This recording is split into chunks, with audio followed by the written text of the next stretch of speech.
Good morning, Tim. Good morning. Good morning. Hey, hi. Good to see you again. Boy. Yeah, Yes. it is good. It is good. We haven't had this talk for a little bit. I'm looking forward to having a chat with you. It always brightens up my week. Yes. Yeah, Monday was a little bit busy.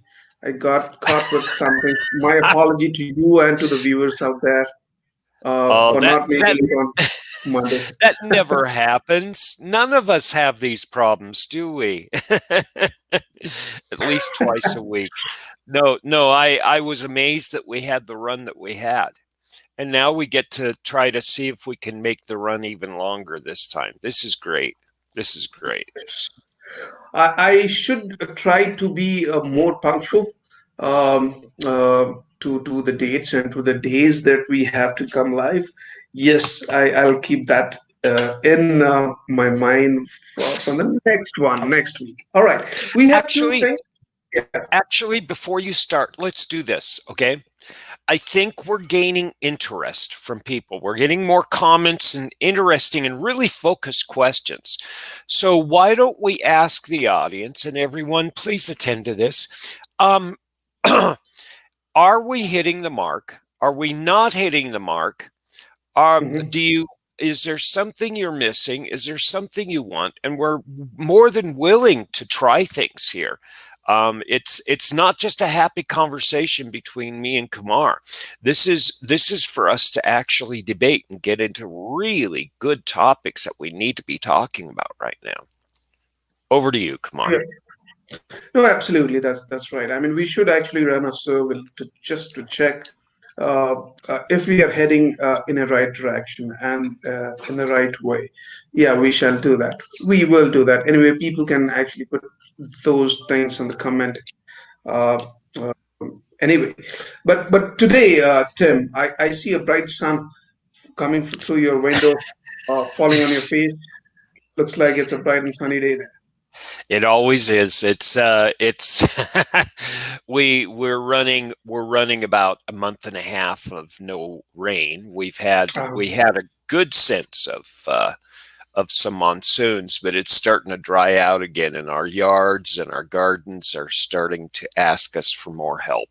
So it's wonderful. We're at 6,500 to 7,000 feet in altitude. So we're a high desert. We're not Uh-huh. just a desert. And so it's really cool at night and it's hot during the day, and it's a very strange but wonderful place to live. And I have the wild animals. If Mhm. I'm up late at night, I open the windows and I hear the wild animals calling, and it's it's magical. It really Yeah, is. I can understand that part. Well, for the people who are joining in for the first time here, Tim Jerome is a project management expert, and he is also an educationalist. He actually does a lot of work in terms of reforming the education. He has been teaching online, taking online classes for almost 20 years now. Uh, Tim, you live in Albuquerque, which is a city in New Mexico near Texas in US, and I am joining you from Bangalore, India. Wonderful. Isn't that a miracle? That's crazy. It really is. Right. Right. So we had been actually talking about people working through one of the great milestones for the 21st century. Across, we have discussed this. Are we seeing some common threads here, Tim? Are you surprised about what you are hearing from everyone coming on our show? Let me tell you about the people coming on our show. When push comes to shove, when things get really strange, they just buckle down and they say it's not going to kill me, it's not going to eat me. I'm going to put my suit on and I'm going to go do it, and that doesn't surprise me. That's people being who people are. Now, there's another side to this too. Uh, 1 second, please. Just one Sure. second. I need to get a Kleenex.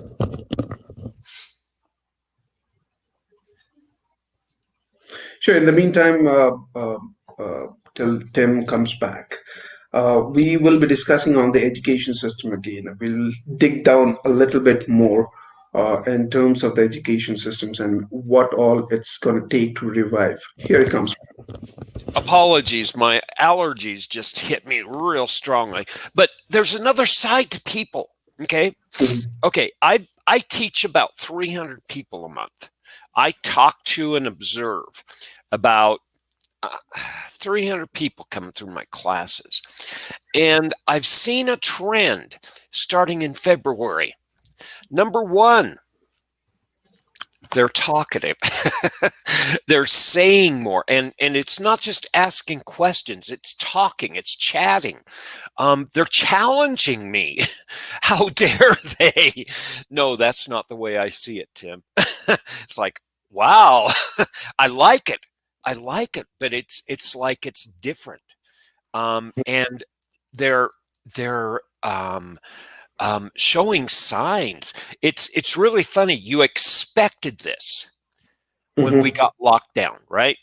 Everybody would start getting really weird. And we had that. We had that big hump and then a decline. What I'm noticing now is more of a generalized response, just like stress and just like anxiety is.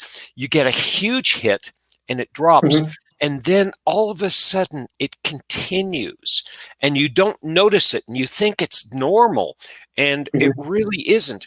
And that's what I'm observing with people now too. They're not running in a normal manner, and that's all right. And it's wonderful because when you have a large class, you have half the class going, wow, Tim, here's what I think, here's my question, and it's slowing down progress. And the other class side of the class is, Tim, control this, Tim, control this. And it's like, guys, you're both getting in the way of the material. And it's like, settle down, it's all going to be all right. And it's a wonderful opportunity to actually teach leadership, but at the same time it's like, oh, just because we didn't have that huge spike in awareness of tension and anxiety, it's not gone away. And so I'm really interested over the next 3 or 5 years how we're going to respond as individuals in a culture here. Now, what's really wonderful is it's actually giving us a time to talk about what a leader does in this situation. Now, we've been watching the people coming in our room, in our meet on our show, right? And they're all saying the same thing. You got to do what you got to do, just yes, these are different and strange times. And yes, we're going to get our work done. Our work is important. And partly, as I've talked to people offline, partly it's to create some sense of control and continuity in their life. And partly it's because they're trying to figure out what they're going to do next and next and next and next and next and next. And they're creating a sense of stability. When I lost my job in 2012, I had an image of me falling without a parachute. And what I was doing for the first 6 months of joblessness was trying to sew together a parachute so that I wouldn't hit the ground. I knew that if I hit the ground, I would be grounded and then I could make my progress. And people are sensing still this sense of falling. There's no ground beneath them. Now, Mhm. I saw this in students who lost their jobs throughout the last 12 years.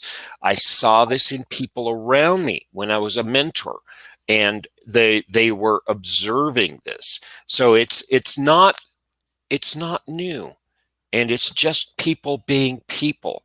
Now, you look at this and it's a Mhm. common occurrence. Everybody fails, okay? Everybody has a failure in life. And it seems that the people who fail and recover from that failure and then go on to have wonderful lives have a series of things that they do on a regular basis. They add things and they focus on certain areas that seems to make them progress. Now, I was keyed on to this because I read a lot of history, I read a lot of classical literature, and I study people who have been successful over the last 2 centuries. And I've discovered that it boils down to a few things. And I've actually used this in my preparation classes for, getting ready for one of the more challenging credentials out there. And it seems to resonate with people. It's wonderful. It really makes sense. Now, one of the other things that I've seen, and you may want to think on this, Kumar, and this actually comes back to the concept behind Ejona Academy. Mhm. Number one, we have specialized people right now, right? Specialization. We have deep, deep skills, and those are needed, and they really are, right? But what we're missing, and I've been reading a lot of interesting literature lately, what we're missing is those broad generalists. Where do we have the people who knew a little bit about physics and a little bit about math and a little bit about literature, and a little bit about that? And they didn't just know that, but they knew how to take things and break them down into their components and then synthesize them into new ideas. We don't have those people right now. We don't have the people who are able to go off on their own and think great thoughts. We don't have the people who are able to find why they exist on this planet. These are the Right. general skills that have actually carried us through. And I'm wondering if there's going to be a discussion at the cultural level that says, guys, machines are going to be replacing us, and machines are going to be experts. They're going to be our deep experts.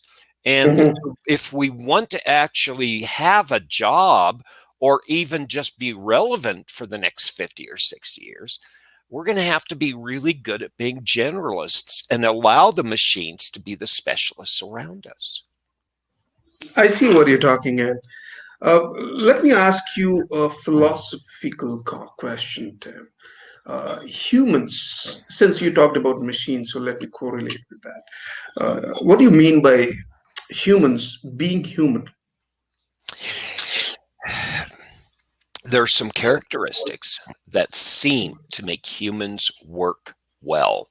And it seems to, when I started talking about this publicly, I talked about humans as being the top of the food chain. It's incredible. What are our pets like? What do we have for pets? Cats who are predatory, they are the top of their food chain. They are brutal. They're horrible. They play with their food. How dare they? And we have them and we call them cuddly and cute. Dogs as a pack are the most ruthless creatures on the planet, and we play with them as if they're our little children. Birds, falcon. Can you imagine having a bird? You know how devastating a bird is to the environment? And we call them cute and little and Cute. cuddly. And here we are, we're even more ruthless. We're even more crafty. We're even better than them at being the top. That's why we are where we are.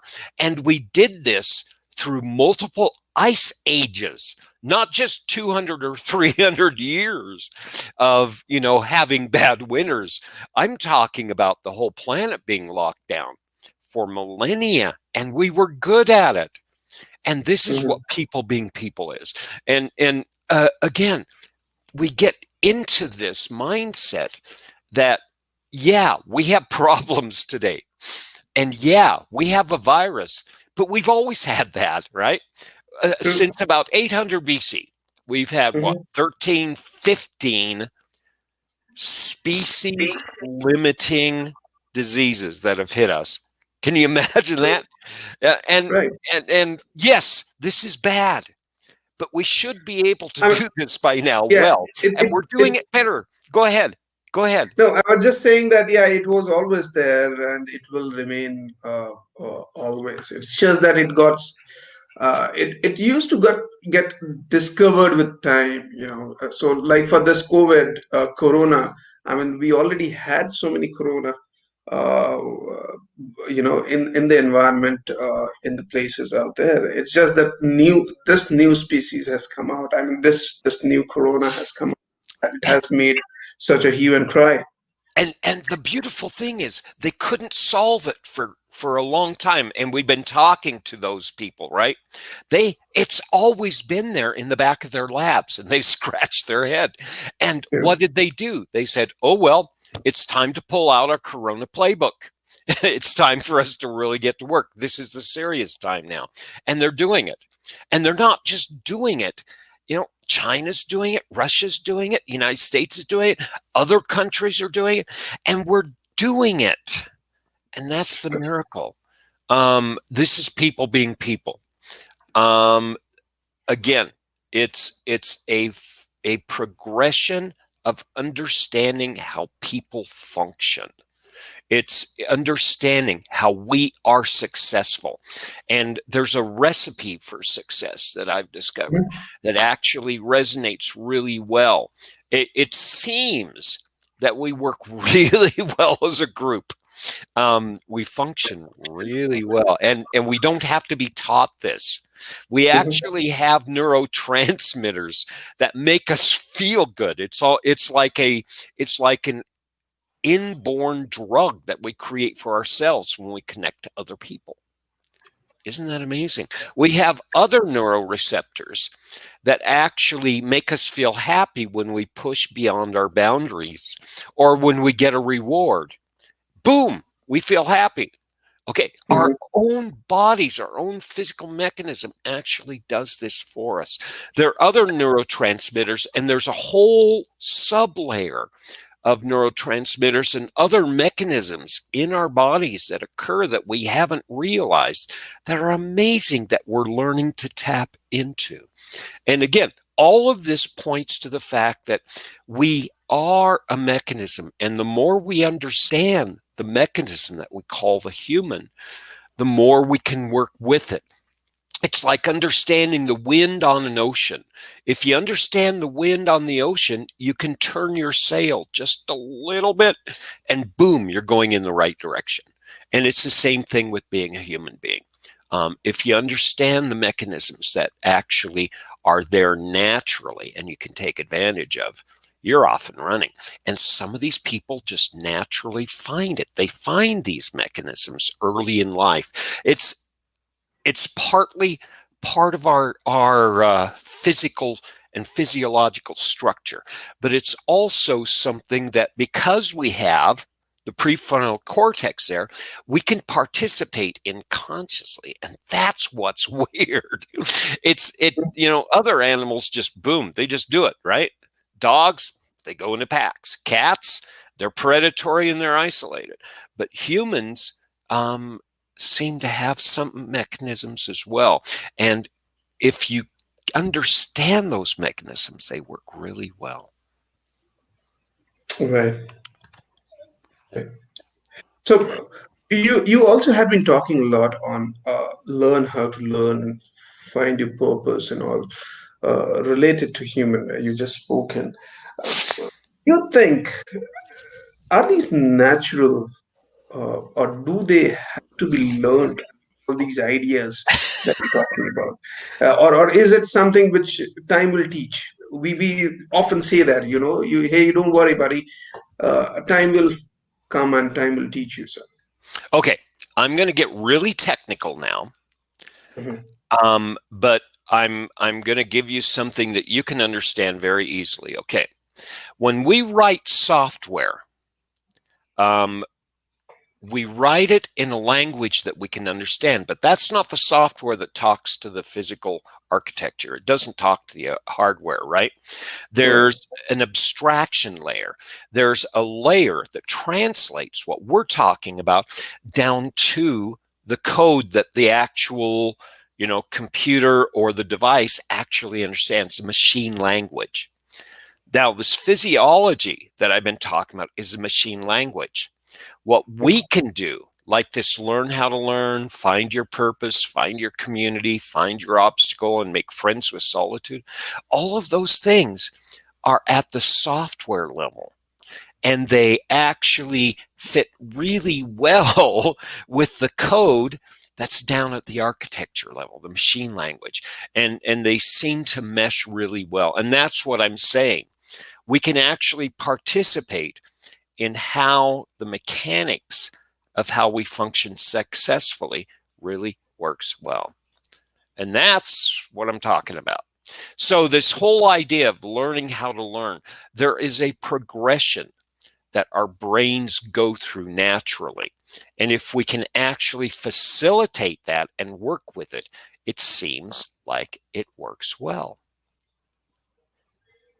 Isn't that fascinating? Right. Right. No, I see what you're talking about. Yeah.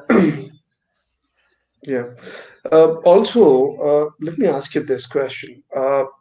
Let's take one of these that you're talking about: learn how to learn, find your purpose, make your community. Or let's take one, and maybe you can clarify a bit on. Let's talk more about find your purpose. Oh, Like how okay. somebody can find a purpose. Okay. So we've had a lot of influencers, right?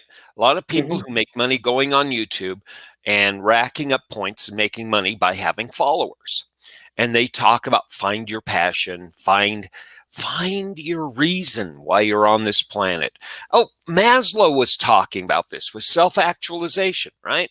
It's always Hmm. been one of these things, and we have stories in our fables and our fantasies and our the stories we told um, around the fire tens of thousands of years ago probably had the same thing.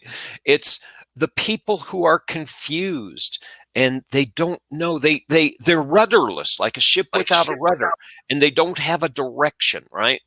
And it seems that people, once they have a purpose, once they have a destination, they're going to figure out how to get that destination.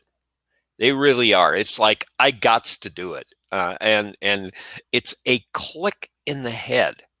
I don't know how to describe it. I'm still working on that click in the head. Okay, this is the reason I was put on this planet. It's partly because I was a small child and I was exposed to this, and I was rewarded for being exposed to this, right? Being exposed to Mhm. music when you're a small child and relating that to satisfaction, and that actually being influenced over and over and over and over and over again, or math, or science, or Mhm. logic, and seeing this. I grew up. My dad was he taught graduate students getting their master's degree in political Oh, science, right? And he would bring over these people on Sundays who were they were graduate students, but came from other parts of the planet. And he would always say before they came over, "You see that guy? He's been over here, and he walked with his grandfather 4,000 miles outside of China when Chiang Kai-shek came in, right?" And oh, so my dad influenced this, or he said, "See that guy? He's the sheriff of of Nottingham, right? Robin mhm. Hood, and he connected these things to me. He said he's going to be interesting. Just listen to him. Just see how he works. And my dad actually gave me like a parade of really interesting and brilliant people walking through our house. And so that's that triggered something in me. And so Mhm. my purpose, it has a lot to do with understanding people and why people are so interesting and why some people are the way they are, because they have a focus. They have a reason to exist. They have a purpose. They walk differently, they think differently. Everything that they have in their life, they have crafted specifically to meet the end. Now, if you do this, if your purpose is to make the perfect cup of coffee, you will be intensely focused for about 3 or 4 years to make the perfect cup of coffee until it becomes a perfect habit. And then that Mhm. perfect habit is going to create that perfect cup of coffee. And that's what we do. Um, and this actually, finding the purpose is what drives us to actually spend the time and the focus to become really good experts. Now, we can participate in this, but our minds actually do it on their Mhm. own as well. And what's funny is finding your purpose actually correlates and it works really well with how we learn. And this is where things get really interesting. These things that I'm finding are not isolated little things that are, out in the cosmos. They're connected together because finding your purpose is part of the reason how we learn functions the way it does. Our focus gives us the energy and the drive to actually allow us to spend the time to create these habits that do take effort. But the problem is, if you're a purpose driven individual, it's not effort, is it? It's not like, oh, I have to exercise. No, I get to exercise. Oh, it's going to hurt. Yes, it's going to hurt, and it's going to hurt in a good way. And I have a choice. I can hurt in a good way. I can hurt in a bad way. And so it's we talk on YouTube. The influencers talk about mindset. It's a mechanism that's already there that we can key into and take advantage of. Learning how to learn, actually, I don't want to get into it too deeply, is a mechanism that says we load our prefrontal cortex with recognition. We then allow it to integrate with the rest of our mind. And through repetition, our body itself learns how to do things well. Now, it can also learn how to do things not well. And that's why some of us 50 or 60 years old have certain aches and pains in our body because we learned how to sit or walk or even run in bad ways. And so we have to go back and say, okay, can I make my body and my mind more plastic? Can I make it malleable? And learning how to learn is not just learning once, it's learning how to remain flexible and plastic so that you can change these habits. And it's not just physical habits, it's perceptions, it's intellectual habits too. And so we don't change our lives. We don't change the Mhm. world around us. We have this wonderful ability to be very flexible. And it's not miraculous. It's just that we never take advantage of this. And it's so much more effective than we know. It has its limits, right? But at the Right. same time, it's more effective than we could ever exercise. Most of us have not found our limits in what we can learn, what we can memorize, what we can do. Um, if we understand the functionality of how we learn and how we integrate that knowledge into our habits and behavior, our lives and our thoughts are much more flexible than we think. True. I mean, this remains a $1 million question anyway. I mean, people do struggle to find, to get to know the purpose of him being here, So that's, but tell me, Tim, on this question related to the same, is that all? there is to do with it, or are there any specific things that help us to learn? Uh, Again, coming back to the same question, but if you could clarify on that, is there any other methods that you'd like to highlight? Learning how to learn. Um, let's break it down into the three parts, okay? And I'm Hmm. going to get my notes out because this is actually the way we have learned historically, okay? Um, this is actually millennia old. This goes back at least 2,800 years. And this is how I teach my classes, and this is how I tell my students to prepare. It's basically introducing yourself to concepts, facts and figures, reading and say, "Oh, isn't that nice?" And you put the book down and you say, "Okay, I know that now." No, you don't. You go back and you read it and say, "I remember that." No, you don't. You Hmm. recognize it. There's a pattern there that you can actually pull up from your brain and you can see it. And that's the problem. So learning is the initial work that you do. And in the PMP prep program, when you're preparing for the exam, this takes about 35 hours. You can actually learn a lot of stuff in 35 hours and pack it in your head, especially if it's interconnected. But the problem is it's short-term memory, right? And if you don't exercise it, it goes away.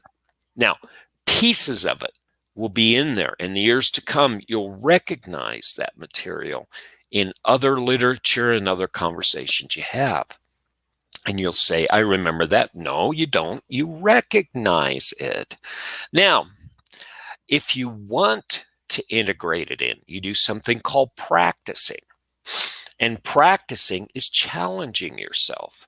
It's actually going in and saying, do I really know this? What do I do with this? It's the knowledge and the ability to apply that knowledge to solve problems. So it's a lot of problem solving, putting yourself in scenarios, putting yourself in a what if. How does this work? And it's just drilling yourself. And it's not drilling yourself on the stuff you're good at. It's drilling yourself on your problems. It's drilling yourself on the stuff you're struggling with. And I tell my students, don't work on the stuff that you have fun with. Work on the stuff that you're solving, the issues, the boulders, these big obstacles. And if you're really frustrated with something, number two, you found your obstacle. Congratulations. And actually on top of that, you know exactly what you need to do to progress, right? Let's Right. move forward. And frustration means emotional energy. We talked about purpose having motivation. Frustration does not have to stop us, Hmm. right? I subscribe to a certain type of motivation and physical activity. If I'm tired, what do? I get moving. If I feel stiff, what do? I get moving. I move forward. The most successful people who progressed in life that I've observed have an activity of movement. And most of that movement has been towards that thing that gives them discomfort the most, the frustrating thing. And a lot of us have learned early in life, say, no, I just want to work on the fun stuff. And that's great. It really gives you an opportunity to exercise that. But true progress is focusing on the areas that you don't want to work on, that movement and exercise that makes you feel worse or feel different or funny. And this is what we look at when we're practicing. Now, once you have the habits, and that takes about 4 to 8 weeks, then you go Hmm. into your training. And training is sort of like graduate school. Undergraduate school, you had your foundations. You know how to learn, you know how to pick stuff up, and you've proven to yourself in the public you're really good at this. Um, Training is the refinement. It's the actual observation and making what you're doing as a habit even better and better and better. And that's where you get into the 5 or 6 year boundary. This is why in martial arts we have black belts after 5.5, 6 years, because Hmm. they're doing not just the learning and practicing, they're doing the training. This seems to be a mechanism that works really well with humans, and we can actually take control of this very easily. Now, again, what are we talking about here? We're not talking about deep skills. We're talking about general skills that make us highly successful. And again, the material I'm getting this general expertise from is Buckminster Fuller, the creator of the geodesic dome, and Hmm. it was his thought that we need to start teaching these general life skills.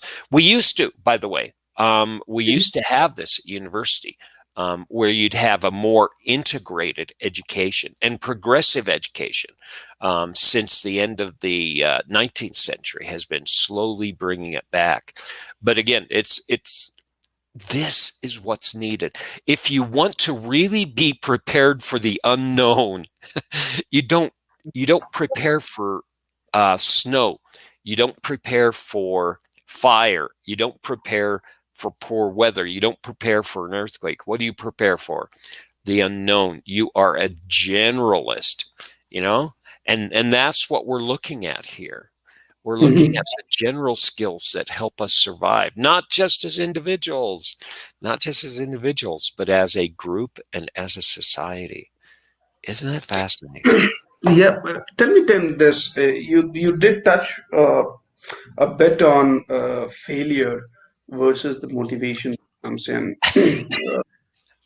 Uh, what message would you like to give out to the people or the students out there who keeps on trying? I mean, they are. It's not that they are demotivated at the very beginning, but with time, because they have seen so many failures, uh, they do get demotivated. For those people, what message would you like to give Okay.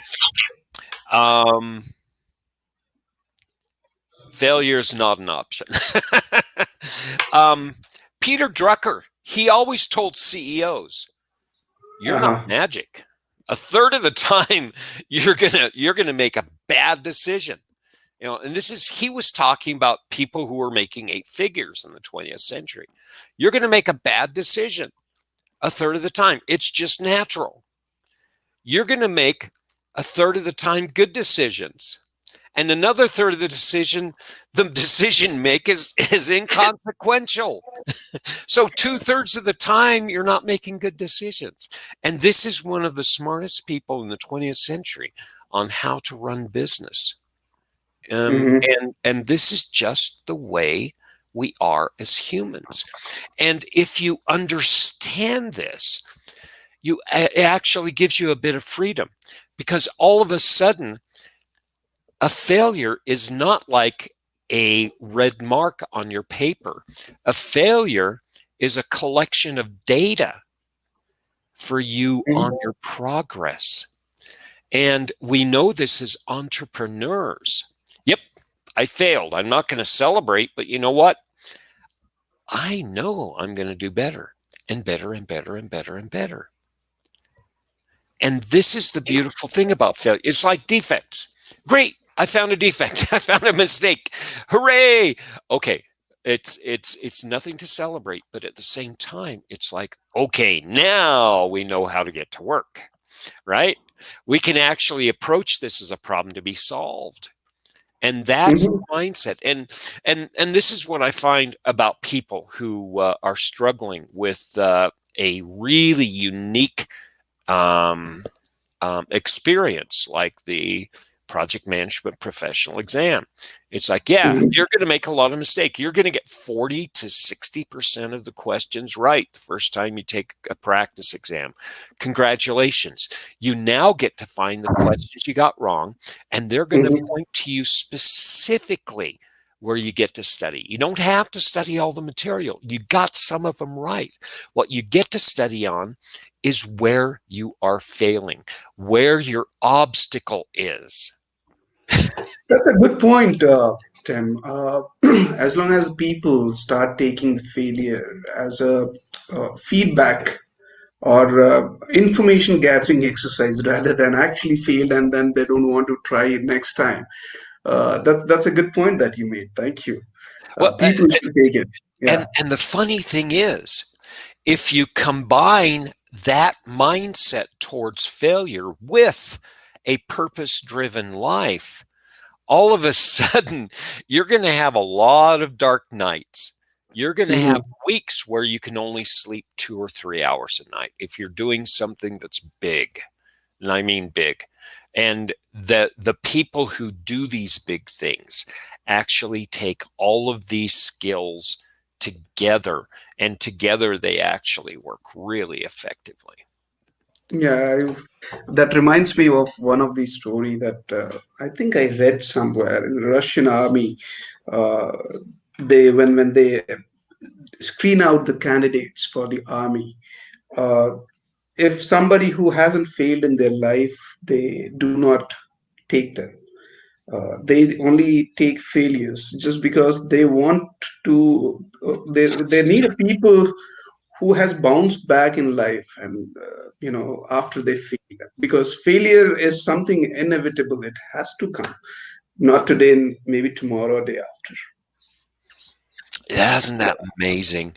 And again, we started off this call and I said people being people. People are fascinating.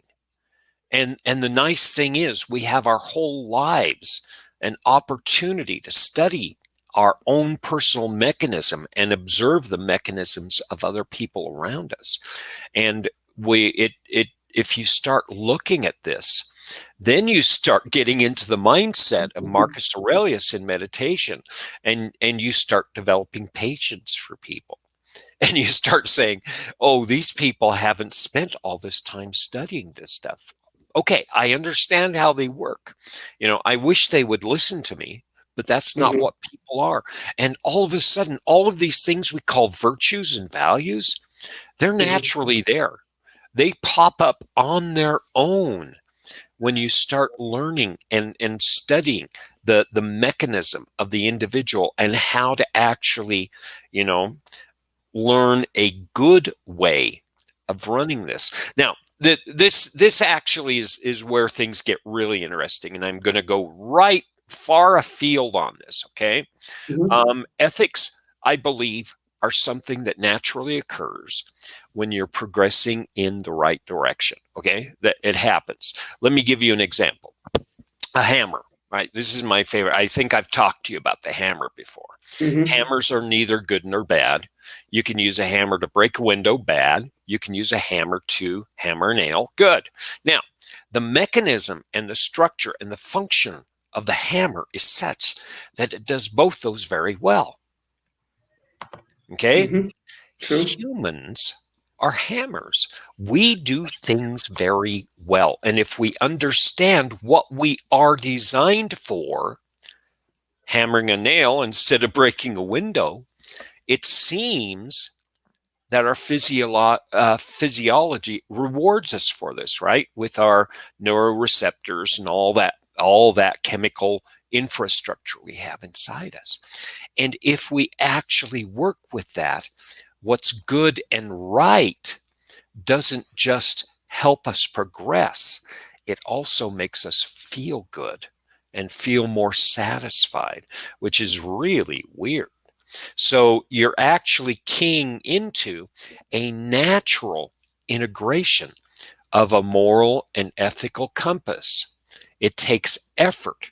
It takes work, but this is not something that we do. it happens by itself. And what we can do, though, is we can actually enhance it. Number one, as parents, we can understand that, have patience with our kids and see them. And actually, we don't let them break their legs, but we let them skin their knees a little bit. As Mhm. teachers, we let them argue a little bit and then we help them, and we help them do it the right way. And they say, oh, and then we say, here's the not right way. Here's the right way. Which one gives you more pleasure? Isn't this is, and this is what philosophers have been saying for 2 millennia, right? This is something that's an outgrowth of thinking correctly. And we can do this for ourselves as well. We're ultimately our own teacher. We're ultimately our own trainer, and we can actually teach ourselves just like we teach our students and our children.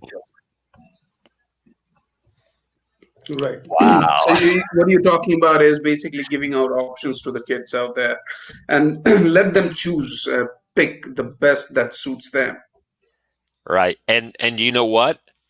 If you do this in a specific environment where they have a little bit of control, Mhm. they feel safe, and they're rewarded when they actually get the result that they want, and they will be naturally.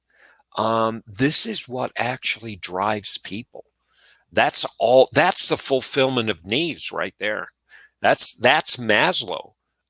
That's people who are satisfied. Now, can we do that in the middle of a pandemic? Sure. Can we do that when the whole world is cratering? Probably not. But it's something we can do and build into our life as a natural habit. Mhm. And we don't teach these things, do we? We don't teach people how to learn.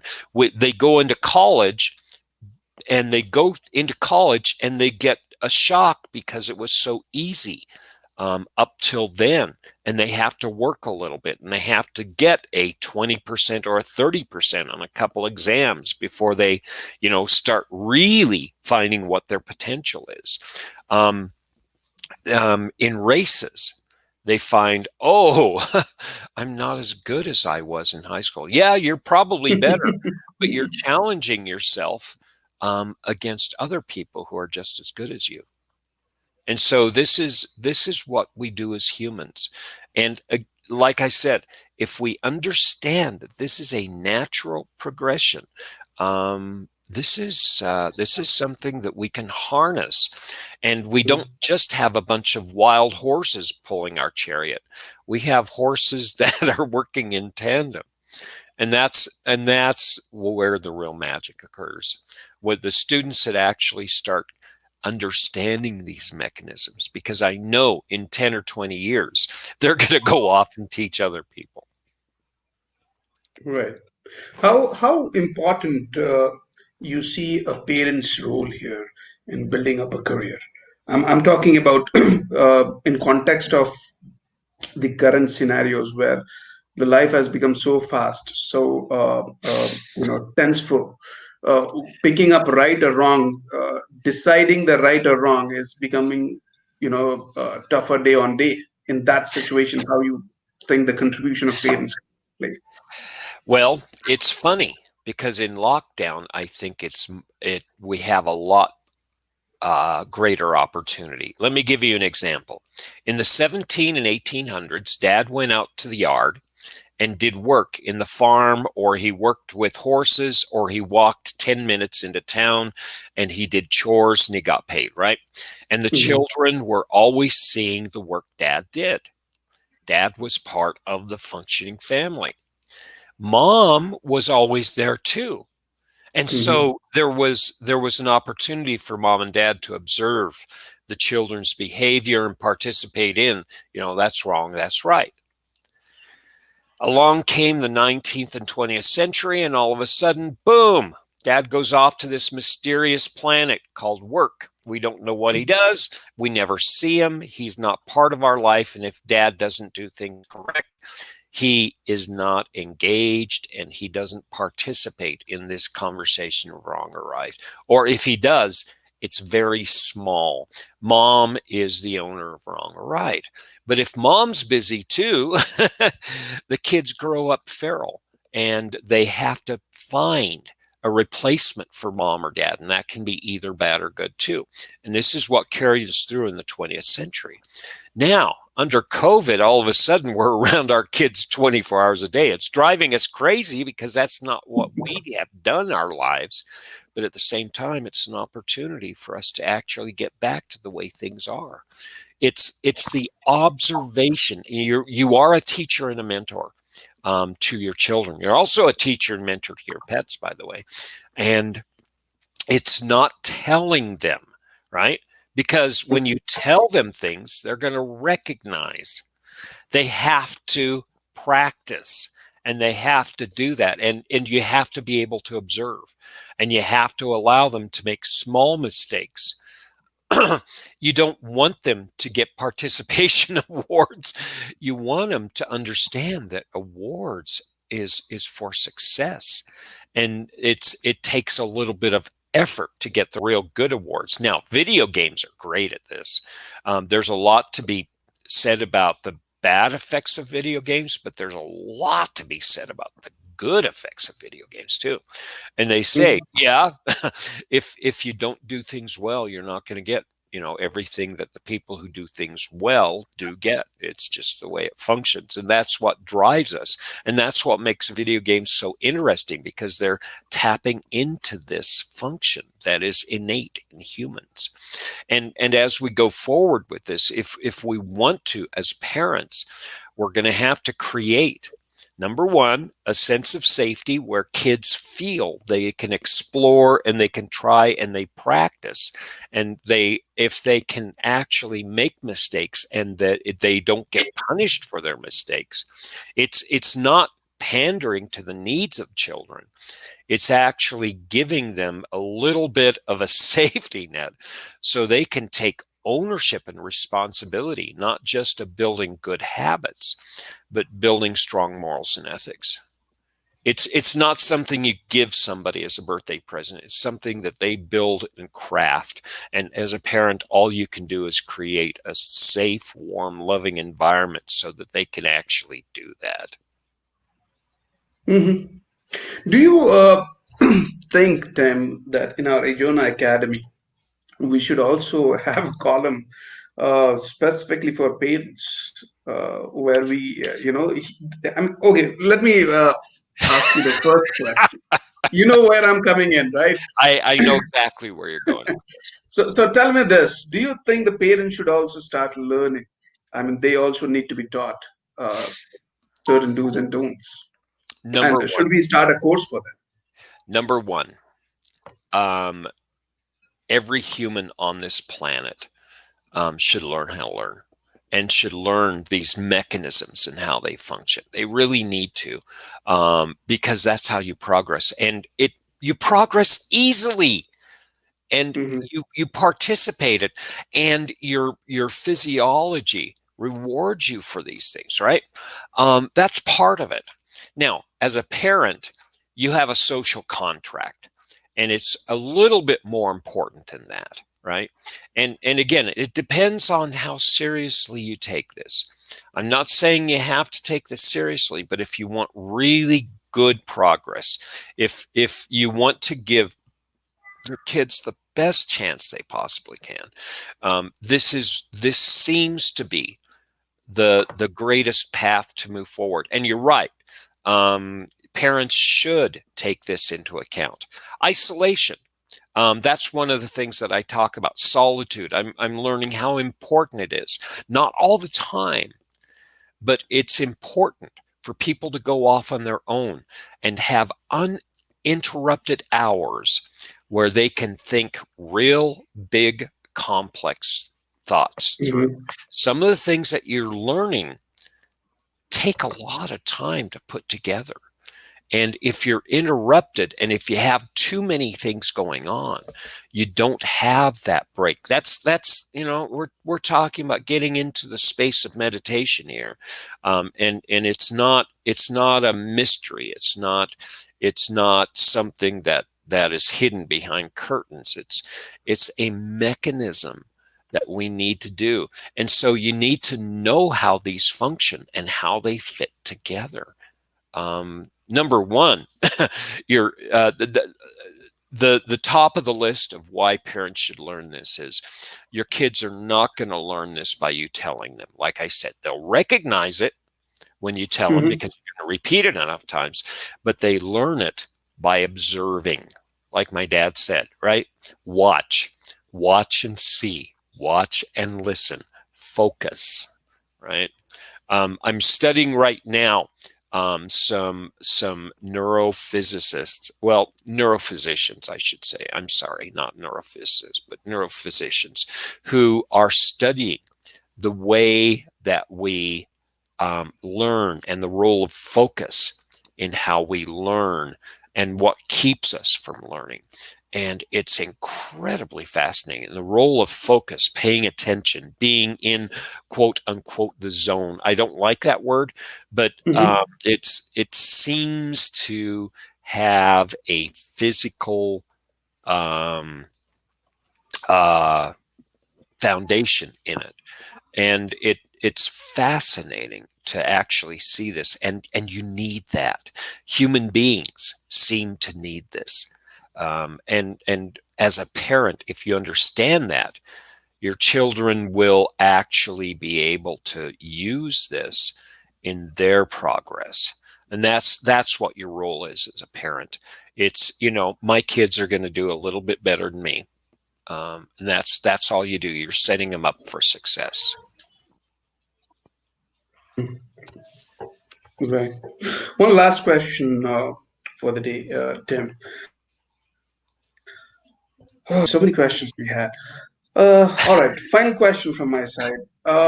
What advice would you like to give out to someone who wants to learn how to learn? Again, coming back to that question, what Stay advice open. that you have to give out? Um, find the people that seem to learn well, watch them, observe Hmm. them, and really make them frustrated with you with lots of questions. How did you get there? How did you do this? What did this look like? And if they're not going to answer your question, they're not the right person to work with. You need someone as a role model. This is not something you can read from a book. You can, but again, it's going to be recognition. It's not going to be comprehension and integration. Um, find someone, find a Hmm. mentor. A mentor is not a coach. A coach helps you build skills. A mentor is a relationship that has emotional engagement in your shared success. Okay. That's what you're looking for. Find somebody who has your back as you progress, as you try and you make lots of mistakes. That's the first. Number two, think about things. When you find somebody out on YouTube that has a good motivational message, ask yourself why, and use that as your obstacle. Why does that sound good? What's the meaning behind this? Why does that seem to trigger something in my head? Write it down on a piece of paper and pursue that. Just pursue it as if you are a predator because you are, and follow through with that and see where that leads you, and keep a journal. Write. There's something magic about writing. You don't have to write a lot. Write a couple Hmm. sentences every day. Here's what I learned, here's what I'm thinking about, here's where I'm going, and see if you can find what you're made for. See what your purpose is. Start down that path is a really good one. The material that I use is from Western civilization, but it's not a Western civilization thing. It's a humanity thing. I read a Hmm. lot of the classics, a lot of Aristotle and Socrates and Plato, but then I read Zeno. Right now, I'm reading. What's his name? Viktor Frankl and William Levin. They're both thought leaders in this area in the late 20th century. Find the books that other people are talking about and read them and make up your mind. Is this a good book or is this not a good book? And Hmm. tell yourself that, and then say why. What made it different? What made this good or bad? And this is actually the pursuit and the practice. It's not just learning, it's not just recognizing, it's actually, spending all of those hours that, like, the great professional stars did on the basketball court or in the football field. The really good ones are there before everybody else is, and they're there after everybody leaves. And that's what you're going to do as you go through this journey, because it's a journey. It's a wonderful exploration full of many rewards. Wonderful. So, question. Uh, yeah, one thing that I have a takeaway from this session is we should ask question why for anything and for everything to get into the details. And We should be the children that frustrate us the most, right? yeah, Exactly. I have a kid. One of my friends' kid. He is 6 years old now. I mean, I'm amazed the number of times he has this why It's for part every of why. yes. And you know what? That's what they should be doing. That's when their brain is most plastic. And by us actually integrating that why, we are actually making our brains and our memory more functional and flexible. This and again, you can always say to yourself, I'm too old for this. And that's all right. And that's the way it'll be, but it doesn't have to be that way. You're actually recreating the mind of a 6 to 8 year old in it. Isn't that great? For, yeah. All right, time's up for today. We shall come back uh, coming Monday. But wow, what a session, Tim. Thank you so much for putting in your thoughts and letting people know. I mean, these are some of the questions which remains untouched most of the time. You Uh, know, you, and yes, and you really sparked something in me. Um, you and I need to sit down and start talking about writing some articles that are more permanent, so that we can actually share them on a regular basis. And we need to start doing that. If people are interested, tell us what aspect of this and we're happy to focus in on these shows. We're happy on articles. We're happy on hosting workshops on how these things function. I mhm. have all the material I've been working with for over a decade and a half. It's not hidden knowledge. It just is not exposed in a certain manner where it's accessible to the normal human, and now it is. Wonderful. Yep. Well, let's do that. Let's do that. We shall come out with some articles and some white papers in terms of the discussions that we generally have on a week. Yeah, we shall do that. All Very right. Thank good. you so much for putting in all your effort, Tim. Appreciate that, and so do the other people who watch us. I do keep messages thanking you in particular. So yeah, I'm glad that you are here to answer my questions and our questions, though. So thank you so much once again, and I wish you a wonderful day ahead. You too. You too. I'm looking forward to it. And thanks everyone for sticking around here. Yeah. We'll talk to you again next week. All right. Till then, take care. Bye bye. Thanks. You too. Bye.